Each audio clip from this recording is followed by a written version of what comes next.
Assalamualaikum warahmatullahi wabarakatuh. Selamat datang para peserta didik di media pembelajaran interaktif Pendidikan Agama Islam dan Budi Pekerti. Kali ini kita akan membahas tentang meyakini hari akhir, mengakhiri kebiasaan buruk. Materi kelas 9 SMP semester ganjil.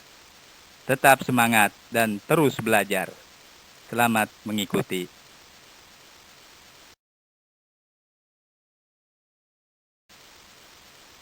Sebelum memasuki pembahasan materi, mari terlebih dahulu kita perhatikan tentang tujuan pembelajaran. Yaitu setelah mengikuti materi pelajaran kali ini, diharapkan siswa mampu 1. Menjelaskan pengertian iman kepada hari akhir dengan benar. 2. Menunjukkan dalil nakli tentang iman kepada hari akhir dengan benar. 3. Menyebutkan macam-macam kiamat dengan benar. 4. Menjelaskan contoh-contoh kiamat dengan benar. Dan 5. Menjelaskan peristiwa yang terkait dengan hari akhir dengan benar.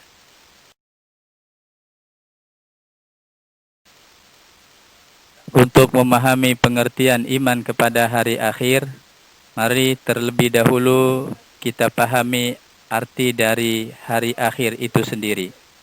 Hari akhir ialah hari berakhirnya kehidupan seluruh makhluk yang ditandai dengan hancurnya alam semesta dan segala isinya.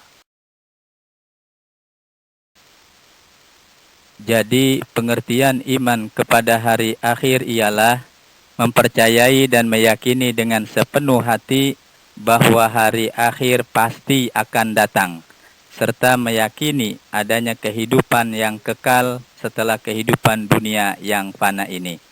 Mengenai dalil nakli tentang iman kepada hari akhir ini telah dijelaskan oleh Allah Subhanahu wa taala di dalam Al-Qur'an surah Al-Hajj ayat yang ke-7, yaitu sebagai berikut.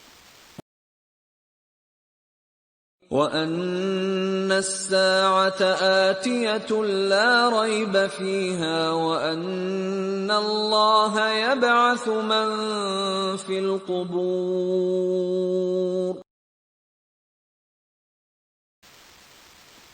Hari akhir disebut juga dengan hari kiamat. Mengenai hal ini, kiamat terbagi menjadi 2 bagian, yaitu 1 kiamat sugro atau kiamat kecil, 2. Kiamat kubro atau kiamat besar. Kiamat kubro inilah yang merupakan salah satu dari rukun iman yang 6 yang wajib kita imani bagi setiap muslim.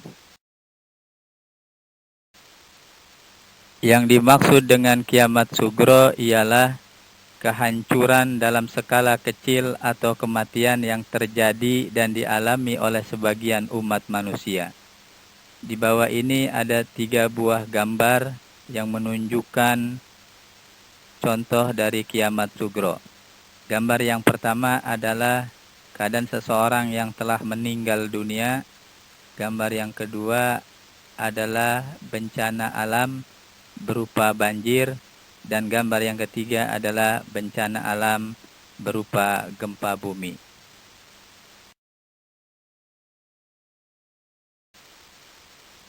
Sedangkan kiamat kubro adalah kerusakan dan kehancuran yang menimpa seluruh alam semesta beserta isinya, sehingga seluruh makhluk Allah Subhanahu wa taala mati dan musnah. Berikut ini akan kami tampilkan video sebagai ilustrasi dan gambaran tentang terjadinya hari kiamat kubro. Namun pada hakikatnya, terjadinya kiamat kubro itu jauh lebih dahsyat dan lebih mengerikan lagi.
Selanjutnya adalah penjelasan tentang peristiwa yang berkaitan dengan hari akhir, yaitu 1. Alam barzah, 2. Yaumul ba'ats, 3. Yaumul mahsyar, 4. Yaumul hisab, 5. Yaumul mizan, dan 6. Surga dan neraka.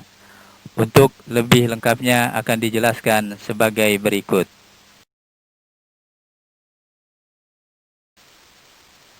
1. Alam barzah atau alam kubur. Barzah artinya batas atau dinding, yaitu batas antara alam dunia dan alam akhirat. Alam barzah adalah alam penantian yang harus dan pasti akan dilalui oleh setiap manusia sebelum mereka memasuki alam akhirat. Mengenai alam barzah ini telah dijelaskan oleh Allah Subhanahu wa taala di dalam Al-Qur'an surah Al-Mu'minun ayat 100, yaitu sebagai berikut. لعلي أعمل صالحا فيما تركت كلا إنها كلمة هو قائلها ومن ورائهم برزخ إلى يوم يبعثون.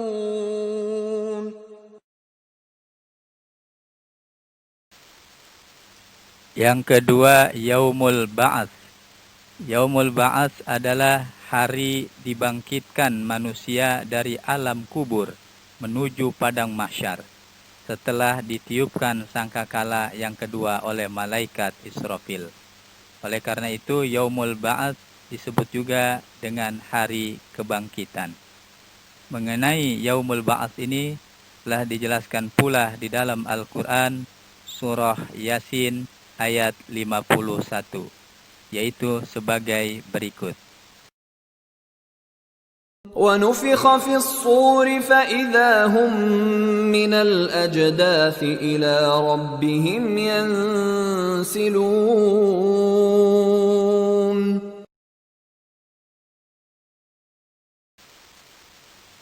Yang ketiga, Yaumul Mahsyar.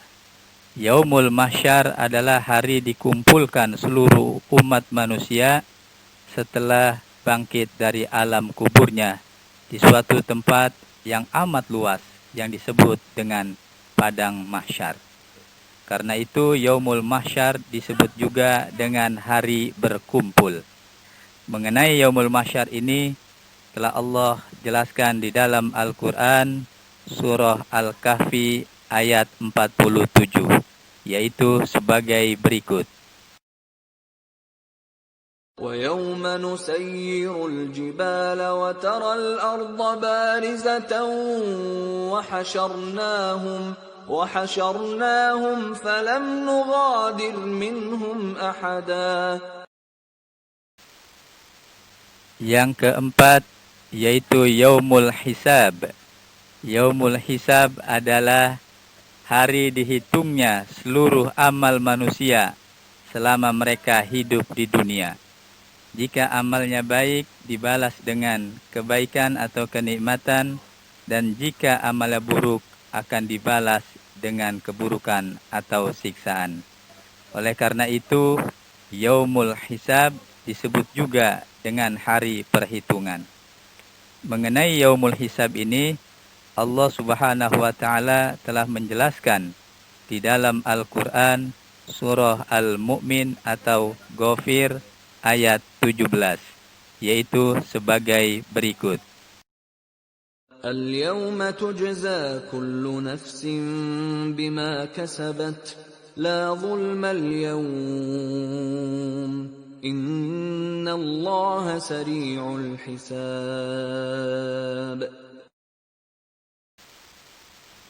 Yang kelima, Yaumul Mizan. Yaumul Mizan adalah hari ditimbangnya amal baik dan amal buruk manusia yang pernah mereka lakukan selama hidup di dunia. Oleh karena itu, Yaumul Mizan disebut juga dengan hari penimbangan amal. Mengenai hal ini, Allah Subhanahu wa taala telah menjelaskan di di dalam Al-Quran surah Al-Qari'ah ayat 6 sampai ayat 9, yaitu sebagai berikut. فأما من ثقلت موازينه فهو في عيشة راضية وأما من خفت موازينه فأمه هاوية. Yang keenam adalah surga dan neraka. Surga adalah tempat yang penuh dengan kenikmatan ataupun kesenangan yang Allah Subhanahu wa taala sediakan untuk orang-orang yang beriman dan beramal saleh sebagai balasan bagi mereka. Mengenai surga ini telah dijelaskan di dalam Al-Qur'an surah Yasin ayat 55 sampai 58, yaitu sebagai berikut. Inna ashabal jannati al-yawma fi shughulin fakihun hum wa azwajuhum fi dhilalin 'ala al-ara'iki muttaki'un lahum fiha fakihatun wa lahum ma yadda'un salamun qawlan min rabbir rahim. Sedangkan neraka adalah tempat dengan penuh siksaan dan kesengsaraan yang disediakan untuk orang-orang yang berdosa dan ingkar kepada Allah Subhanahu wa taala sebagai balasan atau akibat dari keburukan perbuatan mereka. Mengenai neraka ini telah dijelaskan di dalam Al-Qur'an surah Al-Waqi'ah ayat 42 sampai 44, yaitu sebagai berikut. Fi samumin wa hamim wa dhillim min yahmum la baridin wa la karim.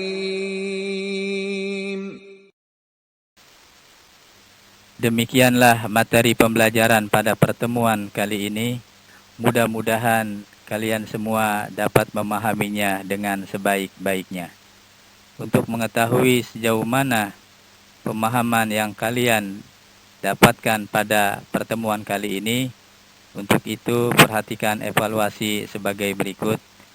Pertama, kerjakan latihan soal halaman 22 sampai 24 pada buku siswa kelas 9 bagian G pada bagian Ayo Berlatih. Kedua, jawaban dikerjakan pada kertas folio bergaris. Dan yang ketiga, jawaban kalian diupload atau dikirim melalui WA guru PAI masing-masing di sekolahnya. Terima kasih, sampai jumpa kembali. Tetap semangat, tetap jaga kesehatan, dan jangan lupa jaga jarak, menggunakan masker, dan selalu mencuci tangan dengan sabun. Wassalamualaikum warahmatullahi wabarakatuh.